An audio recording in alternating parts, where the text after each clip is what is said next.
ABN Andhra Jyothi కథనాలతో Mancherial జిల్లా Indhanpalli FRO లక్ష్మీనారాయణను ఉన్నతాధికారులు suspend చేశారు. ఆదివాసీలపై దాడి చేసినట్లు ఎఫ్ఆర్ఓపై ఆరోపణలున్నాయి. ఎఫ్ఆర్ఓను సస్పెండ్ చేయకుంటే ఉద్యమం చేస్తామని ఎమ్మెల్యే వెడ్మ బొజ్జు వార్నింగ్ ఇచ్చారు. మరోవైపు ఆదివాసీ సంఘాలు ఆందోళన చేస్తున్న నేపథ్యంలో ఎఫ్ఆర్ఓ లక్ష్మీనారాయణపై అటవీ శాఖ వేటు వేసింది.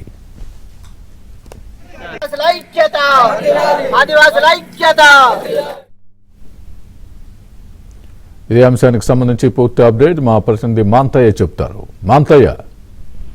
స్వామి, 2 రోజుల క్రితం ఇంధనపల్లి రేంజ్ పరిధిలోని నాయకగూడ వాగుల్లో చేపల వేటకు వెళ్లిన 5 ఆదివాసీ యువకులపై స్థానిక రేంజ్ అధికారి లక్ష్మీనారాయణ దాడి చేశారు. దాడికి సంబంధించిన విజువల్స్ కూడా వైరల్ అయ్యాయి. దాన్ని ఏబిఎన్ ఆంధ్రజ్యోతి ప్రచారం చేసింది. ఈ నేపథ్యంలో ఆదివాసులు పెద్ద ఎత్తున కూడా ఆదివారం రోజు రాత్రంతా కూడా అర్ధరాత్రి వరకు ఆందోళన కొనసాగింది. లక్ష్మీనారాయణపై చర్యలు తీసుకోవాలని పెద్ద ఎత్తున ఆందోళన నిర్వహించారు. ఆందోళనకు స్థానిక ఎమ్మెల్యే వెడ్మ బొజ్జు పటేల్ కూడా మద్దతు తెలిపారు.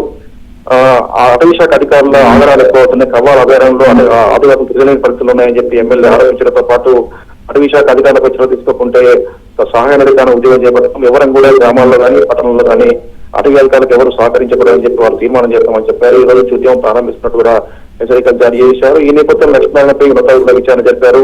ఆయన దాడి చేసిన విజువల్స్ కూడా ఉన్న నేపథ్యంలో బలమైన ఆధారాలను సేకరించిన ఉన్నతాధికారులు లక్ష్మీనారాయణ సస్పెండ్ చేస్తూ ఉత్తర్వులు కాసేపు క్రితమే విడుదల చేశారు. ఎమ్మెల్యే చెప్తా ఉన్నారు, ఇప్పటికైనా అటవీ శాఖ అధికారులు తమ వైఖరి మానుకోవాలి. కవ్వాల అభయారణ్యంలో కనీసం ఇళ్ల నిర్మాణానికి ఇష్టం కూడా తీసుకెళ్లలేని పరిస్థితి ఉంది. అటవీ శాఖకు సంబంధించిన సిబ్బంది అక్రమ కేసులు పెట్టడంతో పాటు ఆదివాసులపై దాడులు చేస్తామని చెప్పి ఎమ్మెల్యే చెప్తా ఉన్నారు. వైఖరి మార్చుకోకుంటే తిరిగి తాము కూడా ప్రత్యక్ష దాడులు దిగుతామని హెచ్చరిస్తా ఉన్నారు. స్వామి. Right Manthaiah, thanks for the update.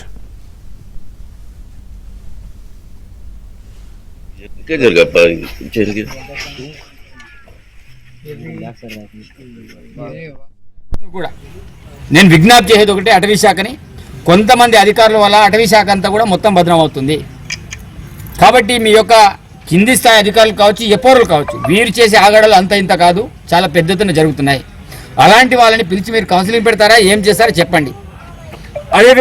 అదేవిధంగా నా నియోజకవర్గం నుంచే ఉద్యమాన్ని స్టార్ట్ చేస్తానని చెప్పిన ఈ నియోజకవర్గం ఈ యొక్క సస్పెన్షన్ తోటి రాష్ట్ర వ్యాప్తంగా మార్పు జరగాలని కోరుకుంటున్నా. మొన్న ఖమ్మంలో జరిగింది, అదేవిధంగా మొన్న చెన్నూరు కోటపల్లిలో జరిగింది, పట్టుపురుగుల్ని తెంపి కింది పాడేయం, మొన్న ఉడుంపూర్లో జరిగింది. కాబట్టి ఏదైతే దిగొచ్చారో ఇక్కడ నుంచైనా ఇట్లాంటి సస్పెన్షన్లు కావచ్చు, అదేవిధంగా ఇట్లాంటి సాయ నిరాకరణలు జరగకుండా చూడాల్సిన బాధ్యత అటవీ శాఖ మీద ఉంది.